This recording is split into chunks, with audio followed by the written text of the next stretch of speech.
Welcome to Suncoast In Depth. I'm Pastor Brett, and I am starting our second week of this religion class, or Religion, the Human Quest to Reconnect, with a look at our first agricultural religion, and that is Hinduism. And Hinduism is actually a very challenging religion to study because it, unlike the others, has no historic founder. It has no unified system of belief. There is no central authority or institutional structure, really. I mean, when you break it all down, Hinduism is so vast and diverse that some Hindus from certain types of Hinduism exclude the realities and concerns of other Hindus. So to say that Hinduism is one religion is really to misrepresent Hinduism. Not to mention that the word Hindu is an endonym that the West came up with anyway. They don't call themselves Hindus. So anyway, the tremendous diversity of belief and practice within the wider catch-all of Hinduism, it can be sometimes overwhelming and confusing, to say the least. So a difficult, challenging study when looking at Hinduism.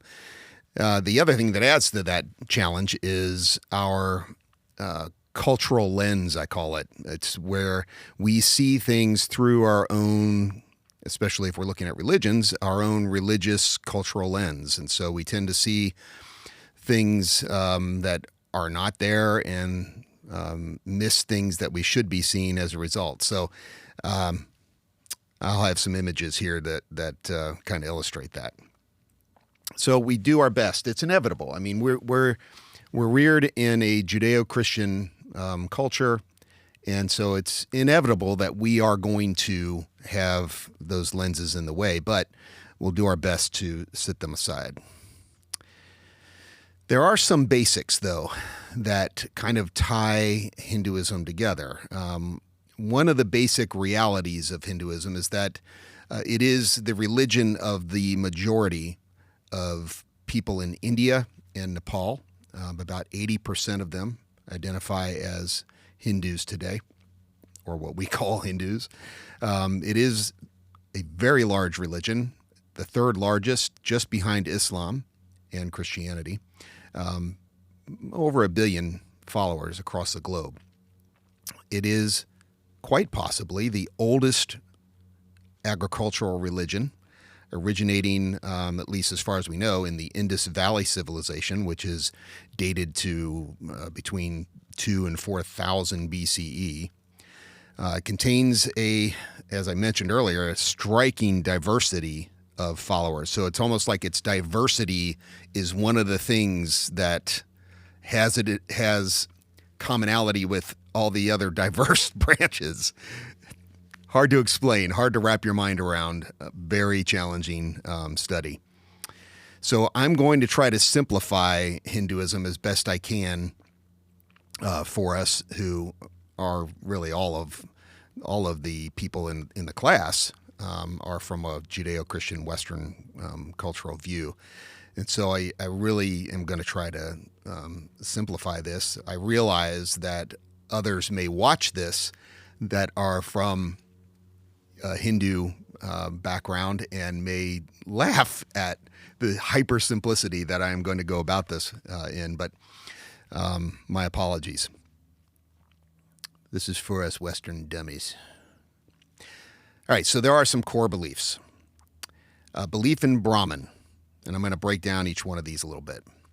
A belief in Atman, a belief in karma, in moksha, in the Vedas, in a concept of time that is cyclical rather than linear, and a belief in dharma. All right, so the first one is Brahman, right? What is Brahman? Brahman is everything. Brahman is the one universal soul. So you'll hear some say the universe is Brahman and Brahman is the universe. So this is the overarching deity, if you will. Famously, I can't remember his name now. One of the first Hindu scholars to speak in the West. It was sometime in the 1800s. I should have re-upped my memory with this, but one of the things that he said was, "You say that you are monotheist, but we had monotheism way before you did." And that's really technically what most theologians would call monism, which is a little different from monotheism. But it is because all of the gods and goddesses that make up the pantheon of Hinduism, which is millions, literally, ultimately have their source of being in the one, Brahman. So Brahman is the universe is Brahman. Related to that is a belief in Atman. Atman is the word that describes the immortal individual soul in each one of us. So you are Atman uniquely. Kyle is Kyle Atman. But the Atman is also Brahman. Get it? Since Brahman is everything. So it's like you're this extension of the one. And you are a part of the diversity of the singularity. Hope that makes sense. Then there's the belief in karma. So reincarnation is central to all the Hindu sects. Karma is a cycle of being, and it's pretty well known in the West. You know, you see somebody do something wrong to someone else, you say, "Oh man, you're making some bad karma." Or you see somebody suffering something. I actually said it this morning. And I said, man, they must have some bad karma going through all that. But anyway, you're in the past. In the past, we could see somebody beating another person, and that person then is reborn into another body in the present, and they're beaten by the soul that's reincarnated in this other guy. And then into the future, it keeps going. So it's this cycle, right? This endless cycle of birth, death, rebirth, death, rebirth. So they see it actually as problematic. And that leads to moksha. The belief in moksha is moksha is basically the goal. It is freedom from the endless cycle of life and death, the endless karmic cycle called samsara. That's what every Hindu is trained to be freed from. Because as you imagine the karmic cycle, it gets old. You don't want to keep coming back. You don't want to keep going through all these lessons. And so they try to reach a place of moksha, which I guess you could think of as enlightenment, okay? So that they can break that cycle. And what happens when you break that cycle finally is you merge back into Brahman, the original source, losing all individuality. That sounds daunting, I think, to most Westerners, because individuality is so stressed in our culture. But that's the goal. Like other agricultural religions, Hinduism also is scripture-based. And when we talk about scripture, most of us think of the Bible. The Bible, this vast tome of many books. We call it a library of books and many authors and so on. Well, one volume from the Vedas dwarfs the entirety of the Bible.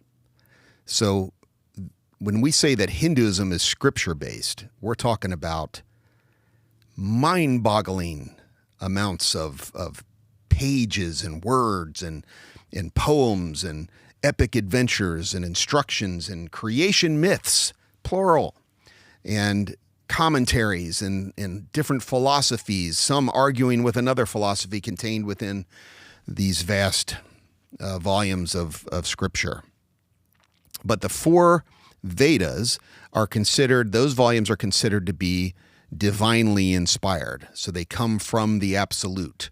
So that's why I said earlier that there is no central figure. There is nobody accredited with the rise of Hinduism or the authorship of the Vedas. Those are written by the Brahman or the Brahma. And I mentioned, too, that they believe in a system of time that is different from the way we view it in the West, which has a beginning and an end. Instead, they see time as a cycle. Makes sense. They see reincarnation, the karmic cycle, samsara. And so time is a part of that whole system. And they have it divvied up into 4 different, what they call yugas, or epochs, or ages. The Krita Yuga is this very enlightened age where things are just utopian, the way we think of a utopian society. Everybody's getting along. There is no want. There is nothing in the way of need, except that because everything is satisfied. But then that slowly devolves into the Treta Yuga, which is a slightly less enlightened culture, and in terms of its humanity. And then you have the Vapara Yuga, which is, again, even more devolved. And this is all from a spiritual standpoint, right? Which, of course, has its manifestations in the physical world, but because all of it is just Brahman. But then you come into this very devolved spiritual age called the Kali Yuga. Any guesses as to which one we're in? I'm sure you said the Kali, and that's true. So hopefully, classes like this will lead us back into the Krita Yuga. Who knows? And then we have the belief in Dharma. And in fact, Hinduism, as we call it, can also be called the Dharma, or the Sakti Dharma or something. I can't remember the other term that goes with that. I don't read Sanskrit, and I don't speak Hindi, but Dharma is best translated as right living or proper living. And so the existence of the universe, as we see it and as we don't see it, is dependent upon the balance of Dharma. And because humans are this unique manifestation of Brahman, in that we have free will, humans are some of the rare creatures that can upset that balance. And they upset it through bad karmic behavior.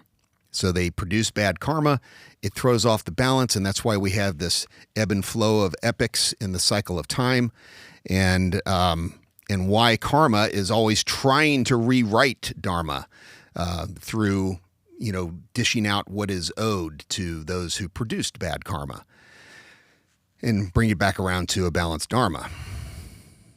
Again, remember, Hindus are trying to escape all of this. They're trying to just go back to the one. The other thing that is unique about the Vedic system within Hinduism is its caste system. So the texts that are considered divinely inspired include a very controversial concept of society and how it's ordered. It's called the caste system. And as you'll see in this image here, the caste system is made up of people groups that are functioning in society to keep it in a good karmic balance.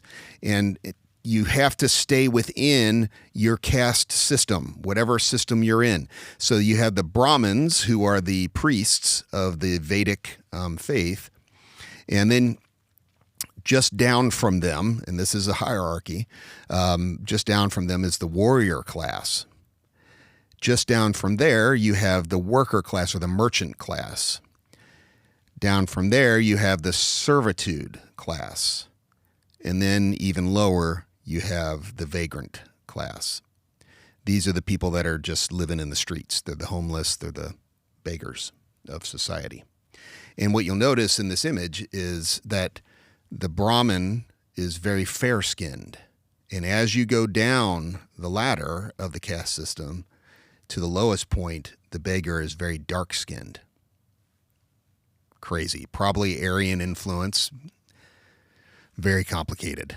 And there's a lot of speculation around the whole Indus Valley civilization and where it originated from, and a lot of linguistics come into play because we can see the influence of Aryan society on languages that we thought, centuries ago had nothing to do with each other. But now, through the science of language, we can see that there is this massive influence from this Aryan culture. And because of the caste system in Hinduism, we can see that the Aryans played some kind of dominant role in the Vedic religion, and that the darker natives in the south of the continent were subjugated to this Aryan race, it seems, anyway. Speculation, but there is evidence for it.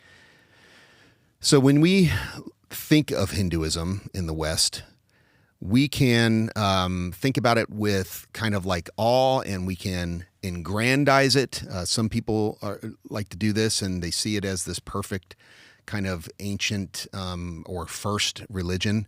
And if you dig deeper into Hinduism, you can see all kinds of evidence for the contrary, just like you can do with any other religion. And so that's one tendency that we have in the West. But then the other tendency is to fear it. And this is probably more prevalent, especially among the more conservative, fundamentalist, evangelical Christians, where they fear the influence of Hinduism because, they see it everywhere in all the New Age sects that have risen up since the Eastern religions were introduced to the West back in the 1800s. And of course, from that perspective, all of this stuff is demonic, and all of these gods and goddesses are demonic. I don't personally think so.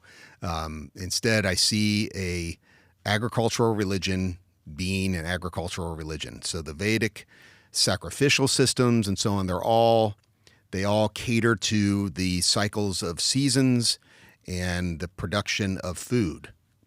Plain and simple. The sacredness of a cow, for example, in many Hindu sects, has to do with the fact that it was seen very early on, probably in the Indus civilization in the northern, what's now Pakistan area, that the cow is sacred because it keeps producing nourishment as long as you don't kill it. And so it becomes sacred for its milk and the cheese and whatnot. You can keep this thing producing rather than killing it, eating it, and it's gone. So that's what's linked to its sacredness.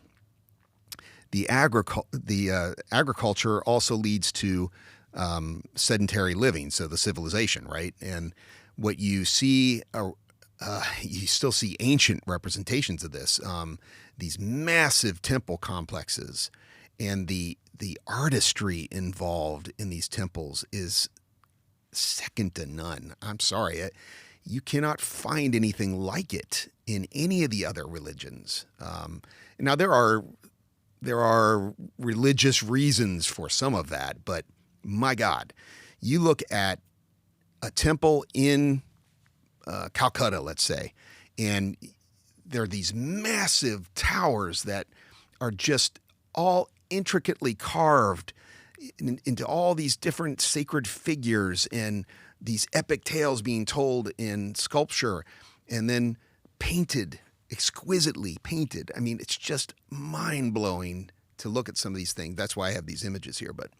And then you go into Cambodia, where Hinduism had traveled, and you have the ancient, this monolithic city called Angkor Wat. Ancient and, again, super intricate in its design and just almost perfection. And it's just mind-blowing to look at some of these things. And like I said, second to none. I don't mean any diss to other religions, but it's just really is mind-blowing. Even if you go to Robbinsville, New Jersey, of all places, right? Robbinsville, New Jersey, and you visit the Mandir temple.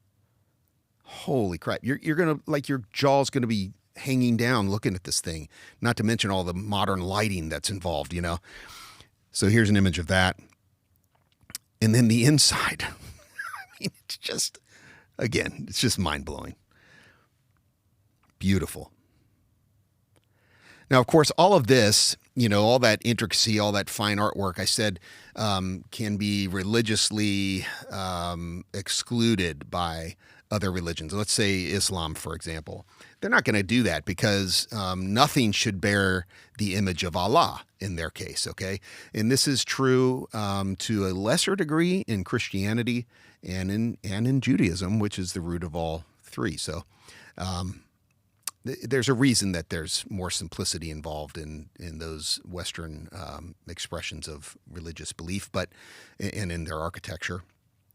But it really is a journey in breathtaking discovery when you look at these ancient Hindu sites. And so I encourage you to just go online and look up ancient Hindu temples. And like I said, have your mind blown.